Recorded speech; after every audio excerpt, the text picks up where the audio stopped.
그 정도 고! 자, 고고, 고고! 이거는 이게 도수가 있는 거야? 오 그러네. 패션 안경인 아, 패션 안경인 줄 알았어. 아니 그래도 장소에 안경 껴야 되는데 안 껴고 평소에 얘들아, 선생님이 20대에서 가장 잘한 일이 라식 수술을 한 거야. 라식했어. 쌤도 눈이 원래 고등학교 때는 막 0.9였거든, 볼 때? 근데 고3 되니까 0.2가 된 거야. 나도 맨날 꼈다 뺐다 이게 제일 안 좋아. 근데 막 그거 하면 막 눈이 시리 햇빛 보고 막 이러면 눈 아프잖아. 근데 나는 원래 좀 그랬거든. 원래 난시가 좀 있었어. 그게. 근데 오히려 그게 하고 나서 좀 교정이 됐어요, 나는. 역으로. 그리고 그냥 라식 수술 말고 스마일 라식이라는 게 있거든. 못하는데.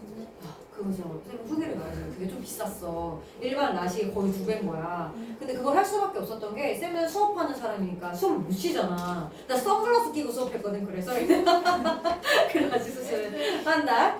그래서 그걸 왜 했냐면 그거 바로 회복이 가능하대. 일상으로 바로 갈 수 있대. 그래가지고 아 그럼 이걸로 해야겠다라고 해가지고 수술했어. 그래서 수술하고 돌고래 인형 같은 거 줘. 수술장 가면 그러면 이게 코 끌어안고 이렇게 있다가 눈 막 이렇게 하고 진짜 한 2분인가 밖에 안 걸려.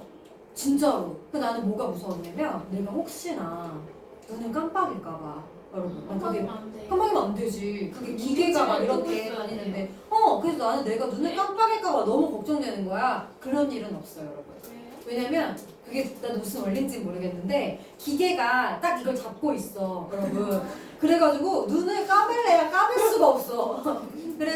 그래가지고 이걸 슈슈슈 이렇게 다 하고 그리고 이제 눈이 좀 처음에 시리더라고. 그래서 선글라스 끼고 이제 엄마 나 눈이 안 보이는 것 같아. 그래서 엄마랑 밥 먹고 할 건 다 했어요. 밥 먹고 이제 선생님은 혼자 살아가지고 이제 엄마 이제 잘 가, 나 집에 갈게 하고서는 이제 안양 쪽으로 왔지. 근데 내가 지하철에서 운전 못하니까 지하철에서 졸았어. 그래서 졸고 눈이 아프잖아. 나 졸다가 이제 눈을 떠가지고 내리는데 그거 알죠? 버스 글자가 보이는 거야. 버스 숫자가. 그래서 내가 응? 내가 원래 버스가 보였나? 막 이래서 헷갈리는 막 일이 생겨. 잠깐 자고 일어났는데 잠깐 회복돼가지고 점점 회복되고 있는 거야. 그래 진짜로. 그래서 집에 갔거든? 그 갑자기 TV가 보이는 거야. 알지? 시계 보이는 거랑 TV 보이는 거. 시계가 대박이잖아. 그래가지고는 한숨 잤어. 한숨 자고 이제 이러는 거 진짜 시계가 딱 보이는 거야. 렌즈 낀 것처럼. 그래서 선글라스 끼고 이제 가서 수업하고 그리고 이제 건강하게 잘 회복이 되는 거야. 대박이야. 가는 거예요? 쭉 가는 거야. 몇 년 동안? 응. 아니, 대충 안 해도 돼요? 응. 나 20대 후반에 있는데 선생님 지금 한 5, 6년 됐어요. 내 주변에 계속 전파를 해. 그럼 얼마나 좋아져요? 쌤은 내가 근데 마이너스까지 떨어졌었거든? 근데 내가 0.9, 1.0 정도는 되는 것 같아. 일상생활 하는데 전혀 불편 없어요. 그냥 렌즈 끼고 사는 것 같아. 근데 렌즈가 되게 불편하잖아. 그치? 그래서 이거는 근데 20대 초는 좀 그렇고 중반이나 후반에 해. 초는 너네가 아직 성장 중일 수도 있어가지고 그래서 눈이 조금 그럴 수 있다 그러더라고. 응? 생각 되자마자 그런 애들도 많긴 했어. 검사해야 돼.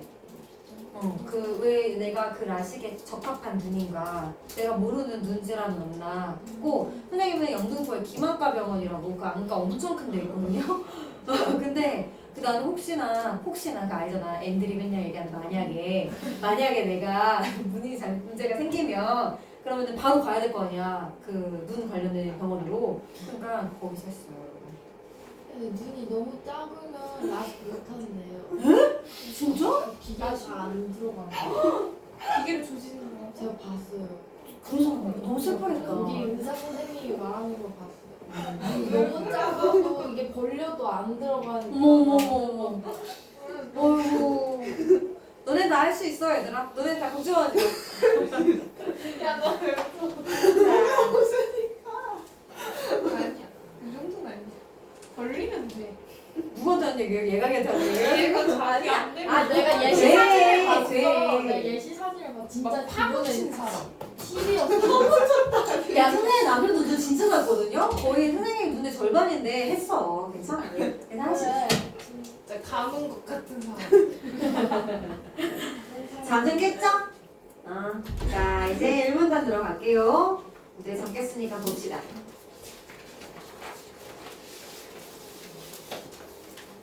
들어갈게.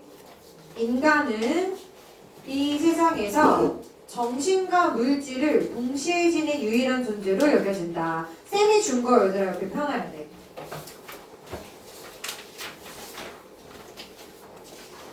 야, 그러면 있잖아. 인간이 정신이랑 물질을 다 가지고 있대. 그럼 헷갈리잖아? 그 무슨 말이야? 이렇게 되잖아.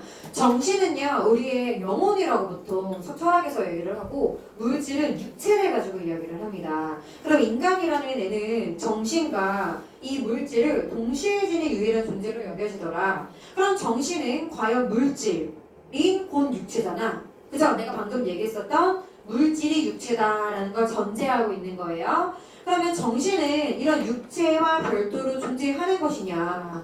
어떻게 생각해요?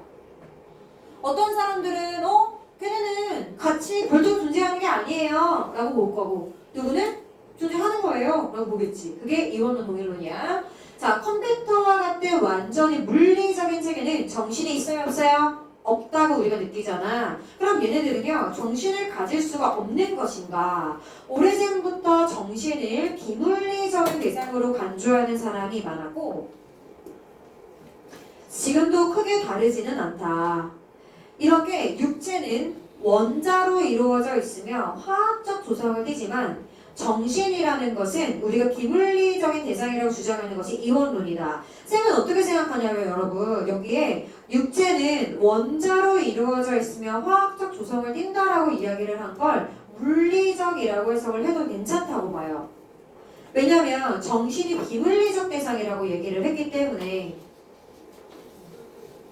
얘들아, 이원이라는 단어가 무슨 말인지 알아? 혹시? 이원? 이자가 다를 이자예요. 그럼 다르다라는 뜻을 갖고 있는 게 이원론이지. 그럼 이원론은 입장을 어떻게 할까? 육체는 물리지만, 그렇지, 정신은 비물리다라는 거니까 정신과, 여기다 적을게. 정신과 육체는 다르다라고 보는 게 이원론. 이원론의 입자가 무슨 뜻이라고? 다르다라는 뜻이라고. 됐어요? 그래서 동일론은, 이해 견자 동일론은 정신은 육체, 그 중에서 두뇌의 물리적인 상태와 동일한, 다시 정신이라는 건 육체의 두뇌의 물리적 상태와 동일하다 보는 게 동일론입니다.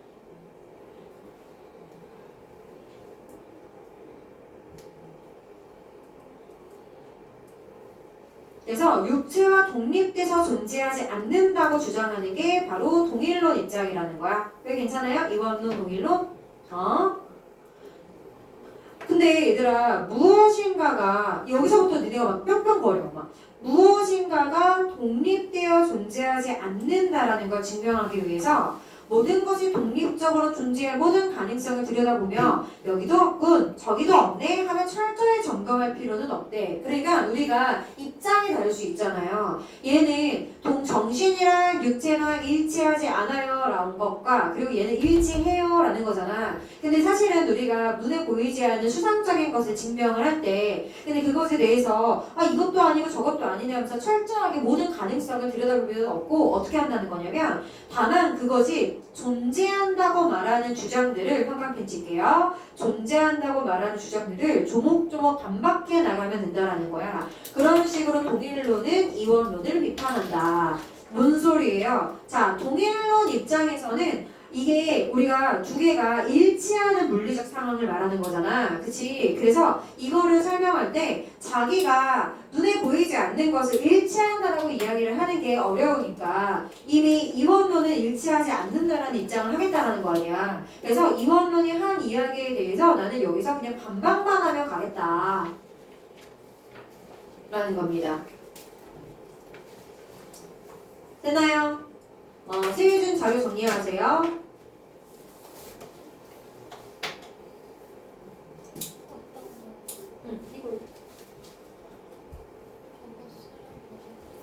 이거 하면 이 눈으로 읽으면.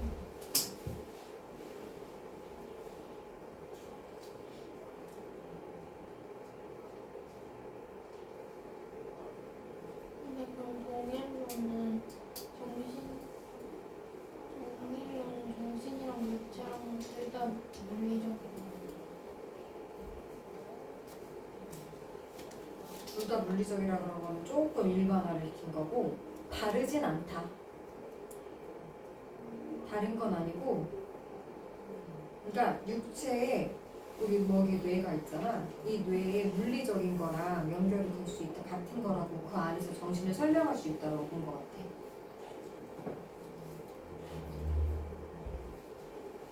괜찮아요? 자, 이 문단 갑니다.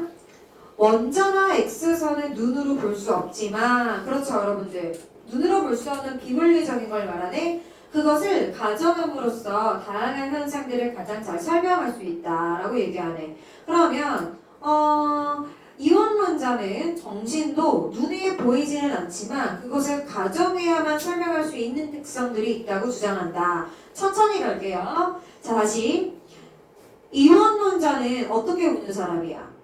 정신이랑 육체랑 다르다 라고 보는 애죠. 근데 정신은 눈에 보이지 않지만 그것을 가정해야만 설명할 수 있는 것들이 있다라는 거야. 다시 자, 정신이랑 육체라는 거랑 다르다라고 보는 게 바로 이 이원론자 입장이잖아요.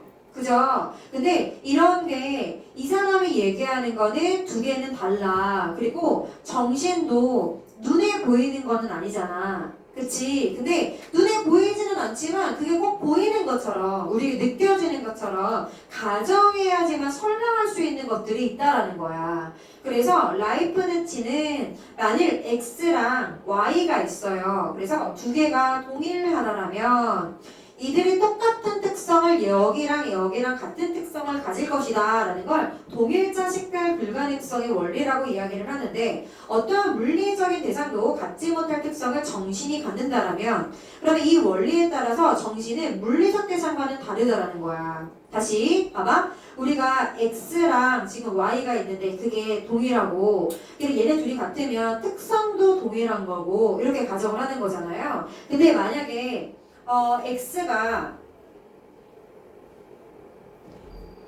어떤 물리적 대상도 갖지 못하는 특성을 갖는 거야, 정신이. 그러면 이 원리에 따라 이 정신은 물리적인 대상과는 다른 성질이 된다. 그러니까 말 그대로인데, 어떻게 표현해야 될까? 어떠한 물리적 대상도 갖지 못할 특성을 정신이 갖는다. 그러면 물리랑 다르다라는 거죠. 물리적인 그런 게 아니라는 거지.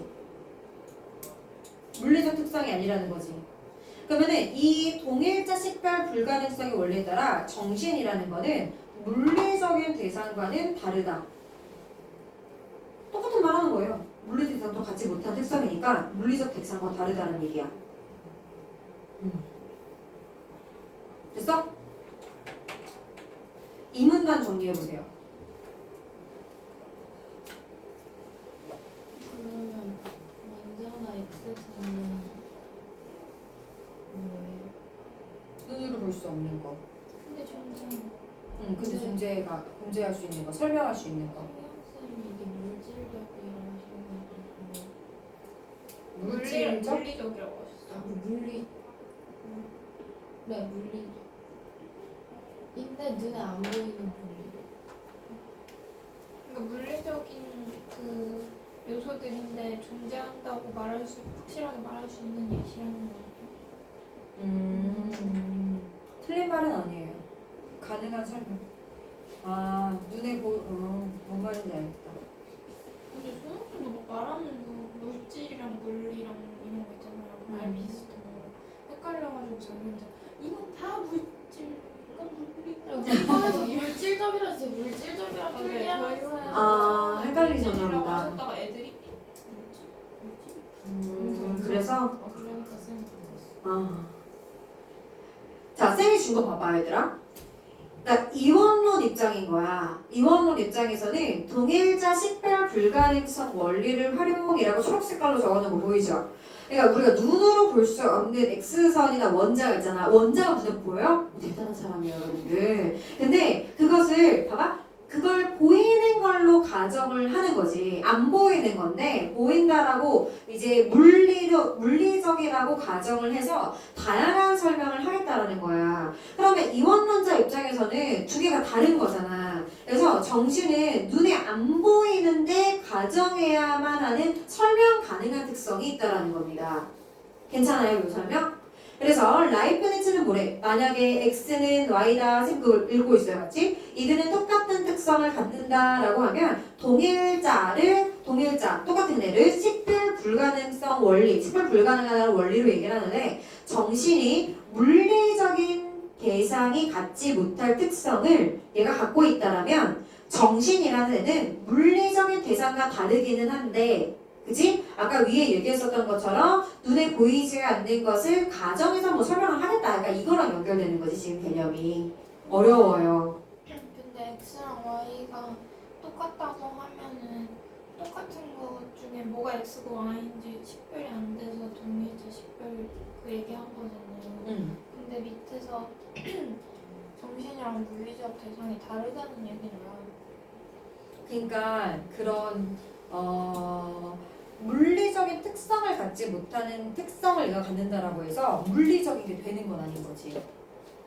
그럼 이 밑에 이 정신 예시랑 정신 얘기랑 동일자 식별 불가능 원리 어떻게 이거지?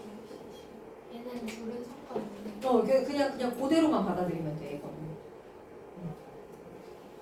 그러니까 사실 여러분 이런 문장들이 예시가 없잖아요. 그러니까 완벽하게 파악하는 게 현실적으로 어려워. 쌤도 발레가 생길까봐 조금 부담스럽고. 봐봐. 그러니까 그 이해를 돕기 위해서 가정을 하자면 만약에 A가 이렇게 있고 X랑 Y 맞아. X가 Y가 이렇게 있어. 근데 동일한데 똑같은 특성을 갖는다는 게 동일자 식별 불가능성의 원리잖아. 근데 어떠한 물리적 대상도 갖지 못할 특성을 얘가 정신이 있어. 근데 그 물리에 어떤 물음표 특성이 있어요. 근데 원래 물리적인 대상도 갖지 못하는 이런 특성을 얘가 정신이 물음표 특성을 갖는다라면 이 원리에 따라 두 개는 동일한 특성을 가지는 게 같다라고 본 거잖아. 동일자 식별 불가능성이. 그래서 이 정신이라는 게 이 물리와 물음표가 없고 물음표가 있잖아. 같다라고 본다는 거야. 다르다고 본다는 거야. 다시 한번 깨고 봐봐. X랑 Y가 있어. 여기까지 오케이? 근데 여기서 뭐래? 동일하다면 이들이 똑같은 특성을 갖는 거래. 그럼 얘네들이 동일하다라면 우리가 같은 특성을 갖는 거래. 여기까지 오케이 됐지? 근데 어떠한 물리적인 대상도 갖지 못하는 특성을 얘가 정신이라고 얘기를 하고 얘가 물리라고 한번 해보자. 근데 물리가 물음표 특성을 얘는 안 갖고 있는 거야.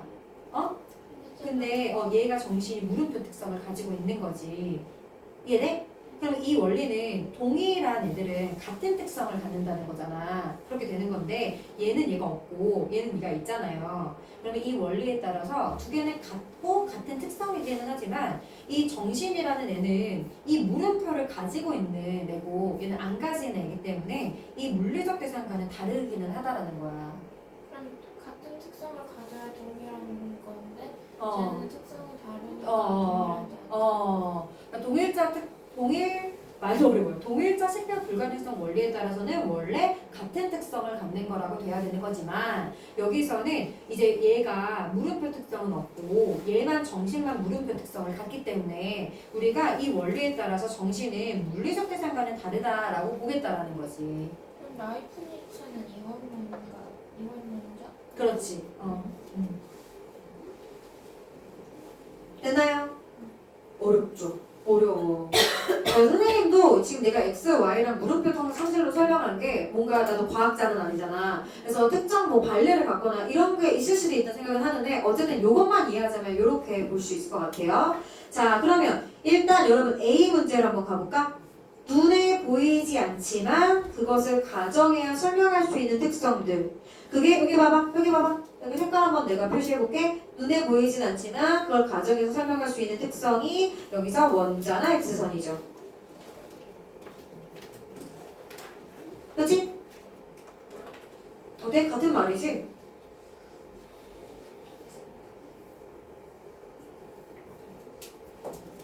A 가볼게요.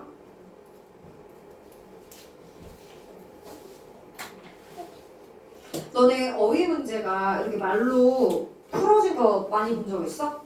거의 안 보이지. 얘들아 이거는 2022 예비 수능 예시가 뭐냐면 우리가 코로나 터졌을 때 아마 그 시점이었던 것 같아. 근데 이제 A형이 그러니까 우리가 국어에서 영역이 바뀌거나 뭔가 변화가 생기면 고2 애들 대상으로 예비 시행 같은 걸 해야 돼요. 근데 그거를 예비 시행을 전국적으로 하기가 좀 어려웠어. 막 이제 선택 결과도 생기고 이때 막 변화가 좀 있었는데 그래서 평가원에서 문제만 그냥 공개를 한 거예요. 알아서 하라고. 그러니까 이거를 집계를 할 수가 없잖아. 그냥 이건 정답률이 없어.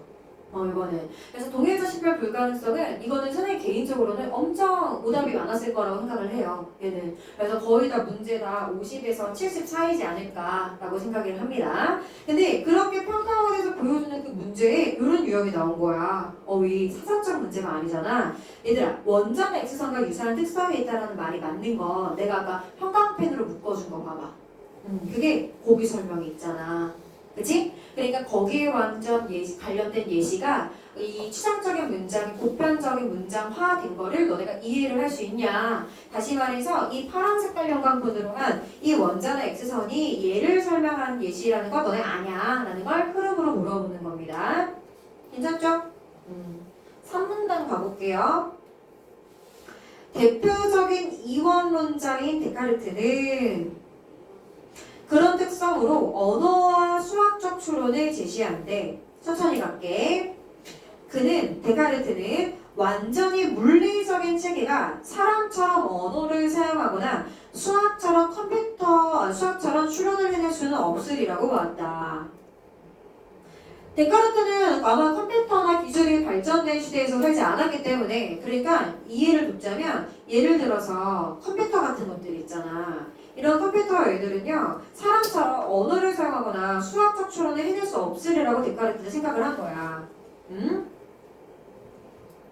그건 전제가 되는 거는 정신이랑 이 물질이랑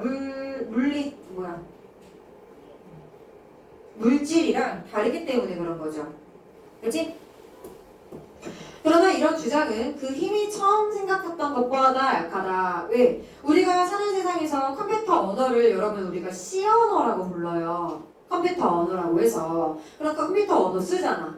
그치? 그런 개념이 이제 상식적이게 돼서 우리는 4차 산업혁명 시대에 살고 있는 사람들이니까. 근데 얘는 우리가 구조와 내용의 면에서 단순하지만 그 차이라 하는 것은 종류의 차이가 아니라 이거 시험 문제 나온다. 뒤에 정도의 차이다. 선생님이 A가 아니라 B다 습관 가지라고 이야기를 했잖아. 이거 문제에서 얘기하더라고요.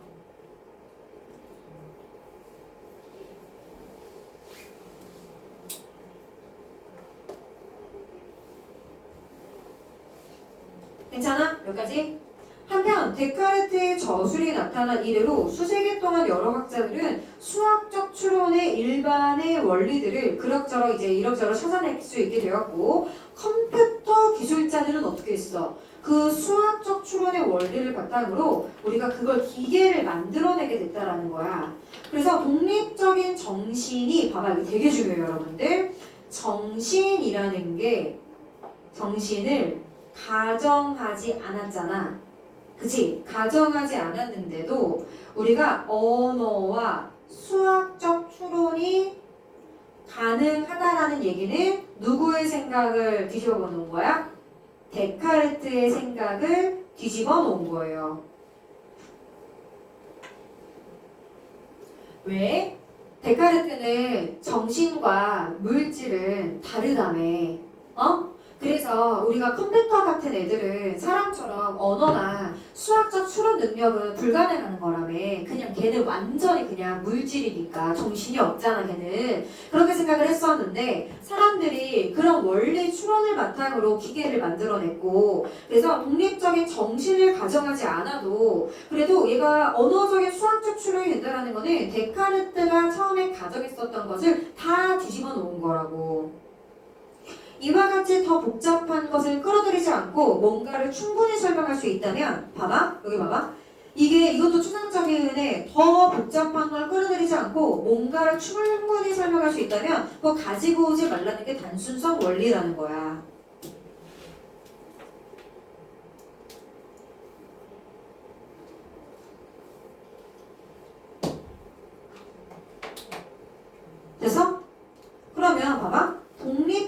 정신을 가정할 필요가 없다. 그럼 독립적 정신이라는 게 여기서 더 복잡한 것이라고 볼 수 있겠죠. 이거지.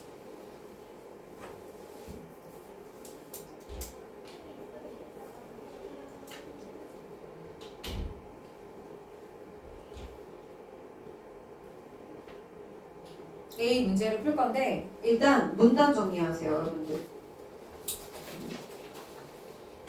3문단.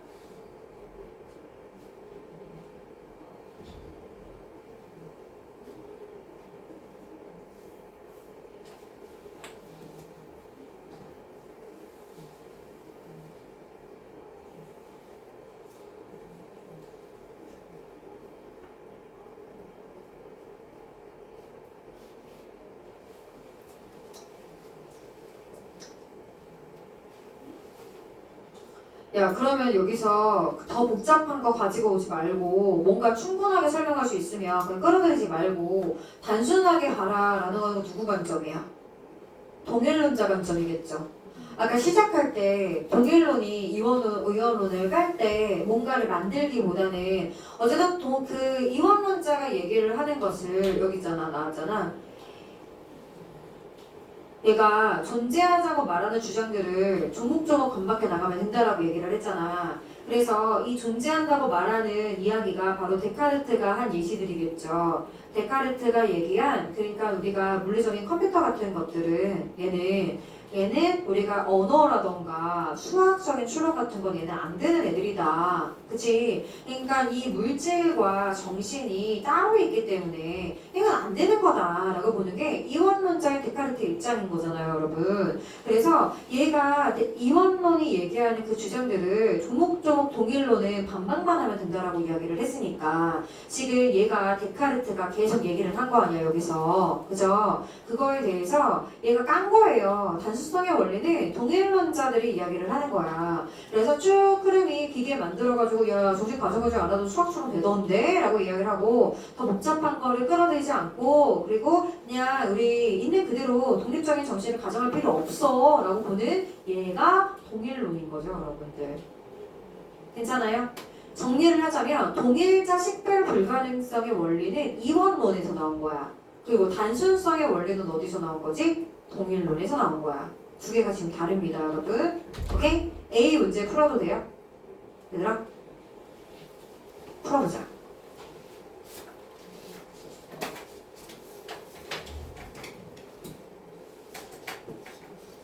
자, 생각을 한번 해보자. 발문만 읽고 쌤이 시간을 좀 줘볼게. A에 드러난 동일론의 주장은 뭐였어? 야, 컴퓨터도 추론도 돼. 이런 거였잖아. 그치? 그거에 대해서 이제 말하는 걸 이원론이 데카르트가 또 비판한다는 거예요. 그럼 비판의 내용으로 적절하지 않은 걸 골라보래. 선지 구경하고 오세요.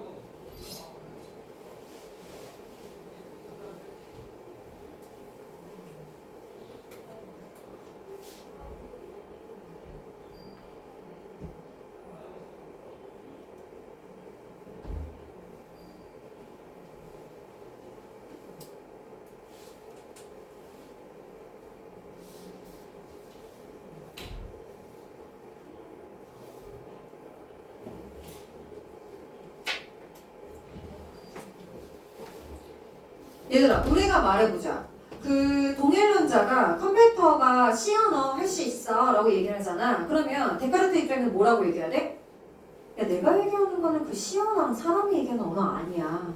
그리고 내가 얘기하는 거 컴퓨터가 0과 1로 이집법으로 얘기하는 그런 수학적 추론이 아니라 우리가 인간이 하는 추론은 다르다는 얘기를 하는 거야 라는 그런 말을 하겠지. 그러니까 니네가 결과를 낸 그런 언어와 추론의 결과값이 내가 얘기한 인간 고유의 것이 우리 물질적인 것과 다르다라고 얘기하는 그거 아니야 라고 말을 하겠지. 그러니까 1번 선지에서 인간과 같은 수준의 언어를 사용하는 기계가 있을 수 있다고 니네 말하는데 야 그거 아니라니까? 있다고 하더라도 정말로 그 뜻을 이해하고 사용하는 거 아닐 거야. 그러니까 AI가 여러분들 우리처럼 말은 하기는 하잖아요. 하지만 뭔가 판단하고 감정을 교류하고 이런 거는 아니잖아. 그래서 이게 진짜로 된 거는 아니다라고 우리 데카르트가 말할 수 있지.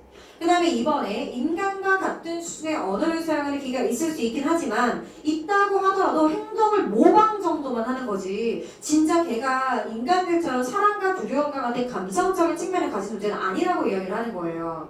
그 다음에 3번 보세요. 이거 좀 특이한 선택지거든? 쌤 평가원에서 이런 건 조금 처음 봤어. 수학적 추론을 하는 기계가 있을 수 있다라고 하는데 이건 맞는 말이죠. 너네 그렇게 말했는데 근데 기계가 정신을 가지지 못한다고 말하면서도 이게 뭔 소리야? 그러면 여러분들 이게 전제가 돼야 된다는 얘기잖아요. 그럼 걔가 이 동일론자가 이런 말을 했어야 되는 거야. 근데 그런 말로 이야기한 건 아니잖아요, 여러분들. 그러니까 나는 어떻게 생각했냐? 이런 얘기를 하지도 않았어요. 그러니까 이거는 이원론 방향이기는 한데 이원론 방향이지 동일론이 얘기한 그 입장이 아니라는 거야. 비판을 할 때 써먹는. 그래서 우리 수학적 추론을 한다라는 거는 성립할 수 없다. 이상하다라는 거예요. 진짜 교묘하게 이원론의 입장을 넣어놓은 것처럼 보이기는 하는데 근데 얘가 만약에 여러분 맞는 말이 되려면 동일론이 이런 말을 해서 수학적 추론하는 거 이상해 라고 까야지 맞다라는 거야. 근데 이 가로에 있는 선지를 동일론자가 말하지 않았습니다. 그렇기 때문에 정답은 3번이에요. 그럼 A 마지막에 독립적 정신을 가정하지 않아도 된다고 하는 건 동일론자 하는 말이 아니에요?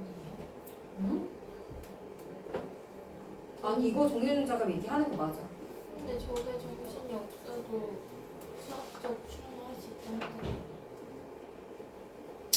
기계가 정신을 가지고 있다는 이 질문을 이해 못했어. 그 독립적인 정신을 가정하지 않아도 추론할 수 있는 존재가 생겼다는 거잖아요.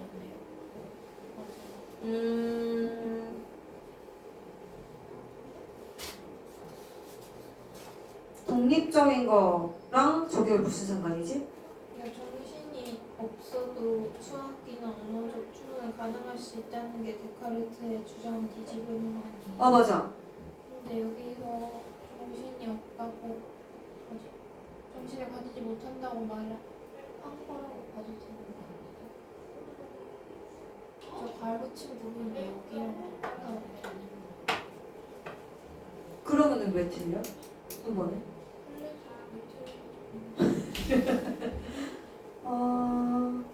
일단 동일론자가 수학적인 추론을 하는 기계가 있을 수 있다라고 한 건 맞는데 아니야. 근데 기계가 정신을 가지지 못한다고 말하면서도 그러면 동일론자들이 기계가 정신을 가지지 않았다 라고 말하는 게 이상하지 않아? 동일론자들은 기계가 정신을 가지고 그러니까 얘네가 일치한다는 방향으로 가야 돼요.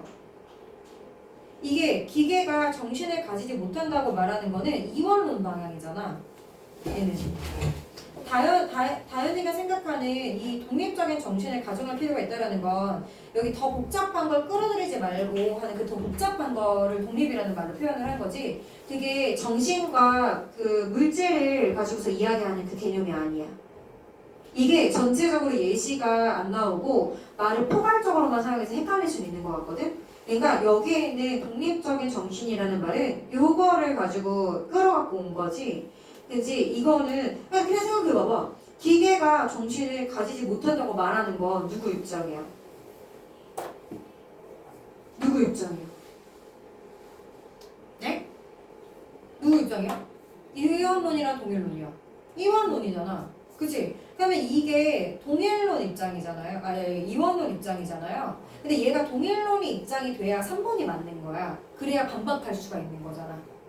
그치? 이거 이따가 시간 좀 더 줘볼게. 일단 더 진행할게요. 4번에 수학적 추론을 하는 기계가 있을 수 있다라고 하는데 있다고 하더라도 그거는 프로그램에 따라 작동하는 것에 불과하지 선택에 따른 행동이라고 볼 수는 없다. 그렇지? 기계가 직접 자기 의지를 가지고 선택한 건 아니다. 자, 자기 의지, 자유의지. 그래서 그 얘기를 하신 것 같아. 자유의지도 범위잖아요. 그리고 5번에 수학적 추론을 하는 기계가 있을 수 있다라고 하는데 비행 시뮬레이션이 실제 비행의 모방에 불과한 것처럼 기계가 추론하는 건 그냥 모방이다라고 보는 거지. 그러니까 데카르트는 내가 이야기한 수학적 추론과 그리고 언어를 사용하는 인간 고유의 것이 물질과 다르기 때문에 그치? 그래서 정신과 물질은 엄연히 다르다라고 가정을 하는 거지. 얘는 돼요? 그러니까 A 얘기는 여러분 그렇게 마무리가 됐고요. 자, 그 다음 마지막 문단 갑니다. 데카르트는 동일자 식별 불가능성 원리로 이원론을 지지하는 또 다른 논증으로 육체의 존재는 얼마든지 의심할 수 있지만 정신은 의심할 수 없다라는 걸 든대요. 다시 갈게 잠깐 천천히. 동일자 식별 불가능성의 원리로 이원론을 지지하는 또 다른 이야기로 육체는 얼마든지 의심을 할 수 있지만 정신이라는 것은 의심을 할 수가 없다.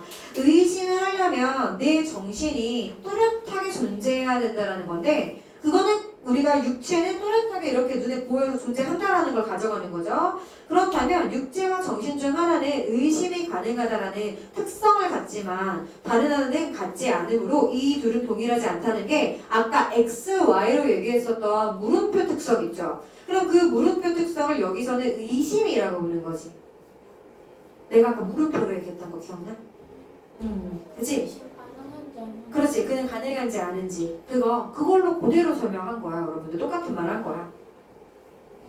그렇다면 이 논증을 평가하기 위해 사실은 같은 사람이 정약용과 다산을 한번 생각을 해보세요. 그러면 목민심서를 정약용이 썼다라는 것을 의심하지 않더라도 봐봐. 자, 정약용이 있어요. 근데 의심하지 않았어도 다산이 썼다라는 거는 의심할 수가 있대. 근데 둘이 같은 사람이잖아요. 일단 거기다가 12번에 1이라고 적어놓으세요.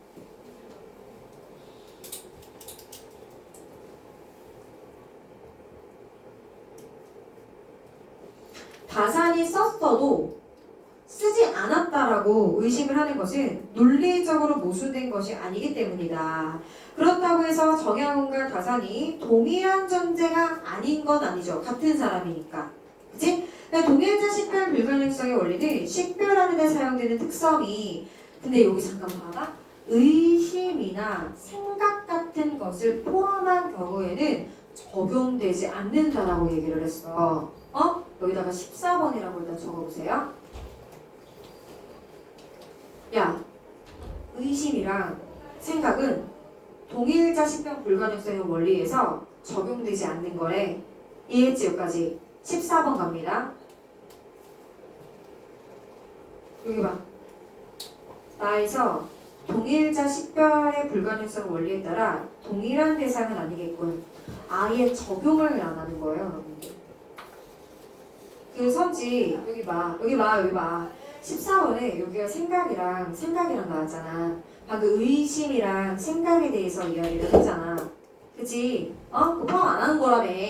그러니까 여기 선지에 요 원리에 따라 동일한 대상이 아니겠군 이라고 이 말이 틀렸다고 그냥 아예 적용을 안 하는 거라고. 돼요? 그래서 정답은 일단 4번이다 라는 겁니다. 오케이? 4번이 답인 거라고 3번이. 오케이, 알겠어. 여기까지 됐죠? 잠깐만. 자, 그러면 일단 전체 정리를 다 해보기는 했는데, 자, 해결할 수 있는 문제 잠깐만 해결할게요. 11번에 5번인 거 너무 쉽지? 그치? 이거는 이 비문학에서 우리가 이건 뭐 문학이고 이런 게 학문적이고 이런 게 문제 해결의 그래 종류가 있다라는 걸 간단하게 설명한 거고 이거는 실제 수능으로 연결될 확률이 정말 떨어집니다. 알겠지? 5번은 답은 쉬웠고요. 자, 1번 선지 한번 가보자. 윗글을 통해 알 수 있는 내용으로 가장 적절한 것을 고르래. 현실에서 발생한 일이라도 발생하지 않았다고 의심은 할 수 있다.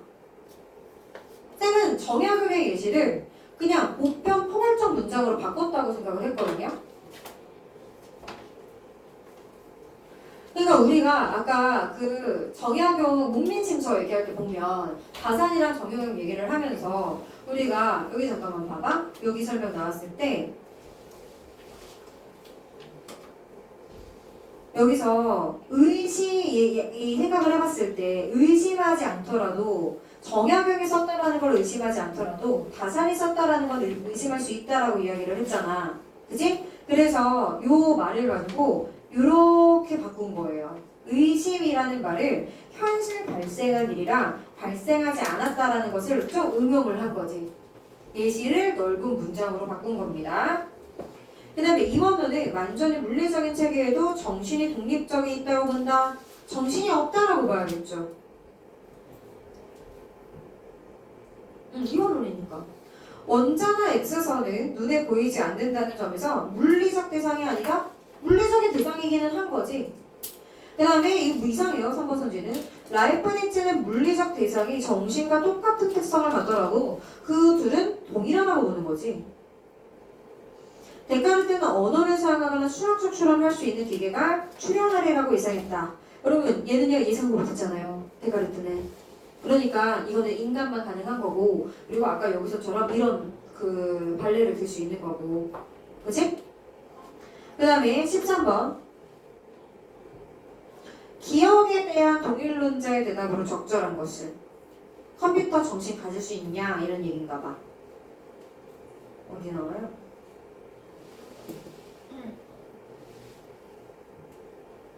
여기 컴퓨터와 같은 완전히 물리적인 체계는 정신을 가질 수 없는가? 그거에 대해서 동일론자는 뭐라고 얘기해야 돼? 정신이 있어요 라고 말하겠지. 그치? 그럼 몇 번이야? 1번이네요. 그죠? 근데 데카르트는 뭐라고 얘기해? 그게 아니라니까 이거죠. 그 정신이 아니야 라고 말하겠지. 알겠지? 그 다음 14번 갑니다. 악령의 존재를 가정할 필요 없이 병원체의 존재를 가정을 하면 감염병의 발생을 가장 잘 설명할 수 있대요. 선생님은 이걸 지문에 나온 그 단순성의 원리로 봤어요. 그러니까 더 복잡한 거 끌어들이지 않고 뭔가를 잘 설명할 수가 있다면 그걸 끌어들이지 말아라 라고 얘기하는 게 단순성의 원리잖아. 그리고 나의 하늘의 태양이 존재하면서 동시에 존재하지 않는다고 생각할 수 없지만 왼손은 있다고 생각하면서 오른손은 사라졌다라고 생각할 수 있다. 여기 지금 생각의 얘기가 나왔잖아. 그러니까 정형 다산 예시에서 의심이나 생각은 동일자 식별 불가능성의 원리에 포함되지 않는다라고 얘기했었던 요거 동일자 식별 불가능성 원리는 식별하는 사람들의 특성이 의심이나 생각 같은 거를 포함한 경우에는 적용되지 않는다 라고 여기 나왔었던 말을 우리가 생각이니까 이거는 안 되는 거구나 라고 약간 예측할 수 있었으면 빠르게 푼다고요.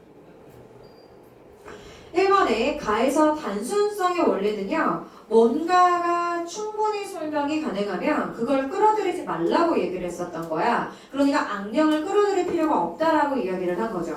단순성의 원리니까.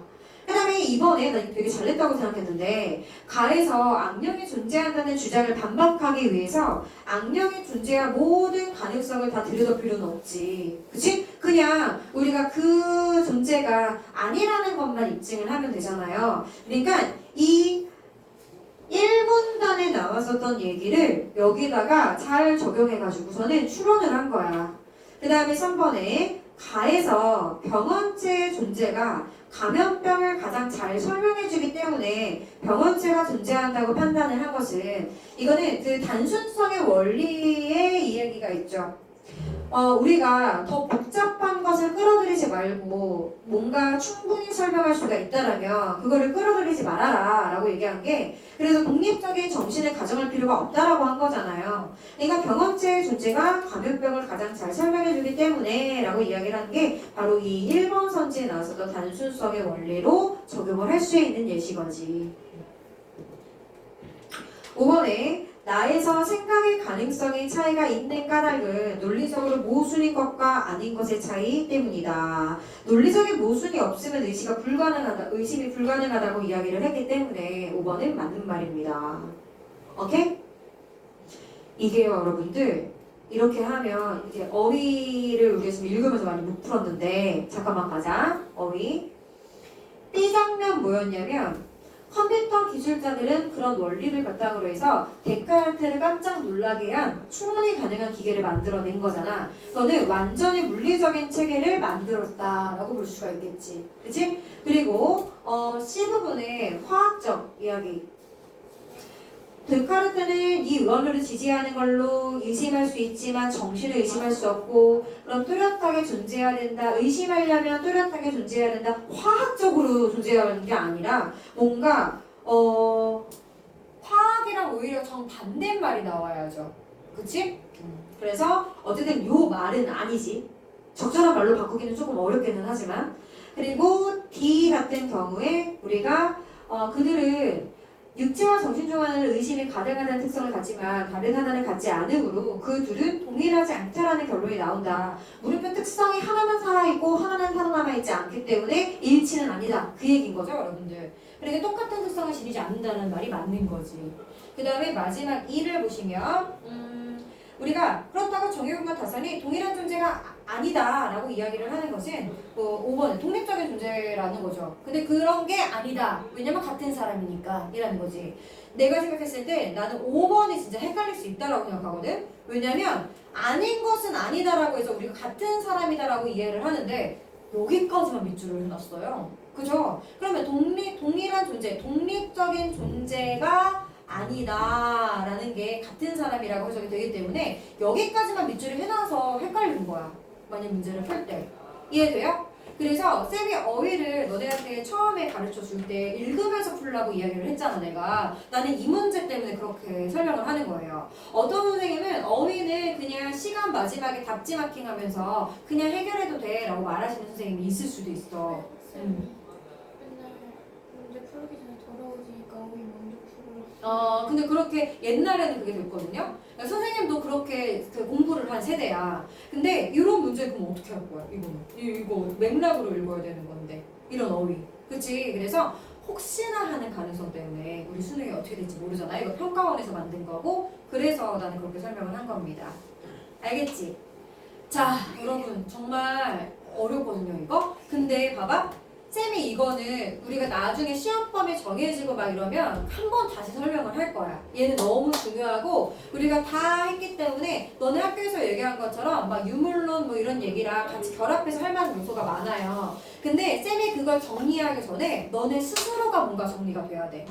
그러니까 스스로 막 A4 용지 같은 거 있잖아. 거기다가 막 이렇게 분석 같은 것도 나눠서 한번 해보고, 그리고 자일소리가 엄청 상세하잖아요. 그런 걸 한번 파봐야 돼. 알겠지? 그래서 한번 파보기도 하고 그런 고민한 상태에서 쌤이 한 번 더 설명을 하면 그럼 되게 더 잘 들릴 거예요. 알겠지? 그래서 이렇게 정리를 하겠습니다. 인문 범위 확정되면 얘는 꼭 필수로 볼게요. 자, 10분 정도 쉽시다, 여러분.